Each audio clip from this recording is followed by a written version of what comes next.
ತಕ್ಷಣ ಶ್ರೀನಿವಾಸ ದೇವರು ನೋಡಿದ್ರು, ಇಲ್ಲಿ ಅಹೋಬಿಲದಲ್ಲಿ ನರಸಿಂಹದೇವ್ರ ರೂಪನೇ ಇಲ್ಲ, ಎಲ್ಲ ಕಡೆ 9 ಅವತಾರಗಳಿದೆ, ಈ ಪ್ರಸಾದ ಯಾರು ಕೊಡಬೇಕಂತ ಅವರು ಯೋಚನೆ ಮಾಡಿದರು. ಆವಾಗ ಯಾರು ಲಕ್ಷ್ಮೀ ನರಸಿಂಹದೇವರಿಗೆ ಪ್ರತಿಷ್ಠೆ ಮಾಡಿ ಪ್ರಸಾದ ಎಲ್ಲ ಅವ್ರು ಕೊಟ್ಟಿದ್ರು. ಅದಕ್ಕೆ ಶ್ರೀನಿವಾಸ ಮಣದೇವರೇ ಈ ಅಹೋಬಿಲ ನರಸಿಂಹದೇವರು.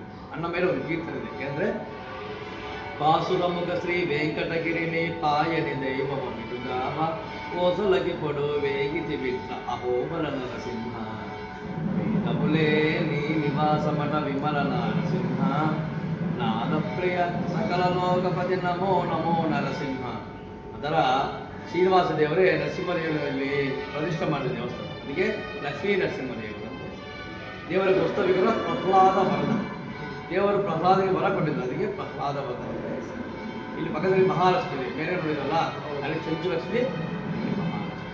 ನಾವು ಆಂಧ್ರ ಜೊತೆ 7 ದಿವಸ ಇದೆ, 96 వచ్చేసి తిరువేంకటాచలం తిరుమల, అది ఉంది ఆనంద నిలయం. 97 వచ్చేసి సింగవేరకుండ మహోత్సవం, ఇది వచ్చేసి 2వ వైకుంఠం. ಇದು 9ನೇ ಸೇರಲ್ಲ, ಇದು 10ನೇ ದೇವಸ್ಥಾನ. ಶ್ರೀನಿವಾಸ ದೇವರು ಸ್ವಯಂగా ಇಲ್ಲಿ ಉದ್ಭವವಾಗಿ ಇಲ್ಲಿ ಪದ್ಮಾದೇವಿ ಮದುವೆ ಮಾಡಿದ್ದಾರೆ. ಅದಕ್ಕೋಸ್ಕರ ಶ್ರೀನಿವಾಸ ಕುಲದೇವರೇ ಈ ಅಹೋಬಿಲ ಲಕ್ಷ್ಮೀ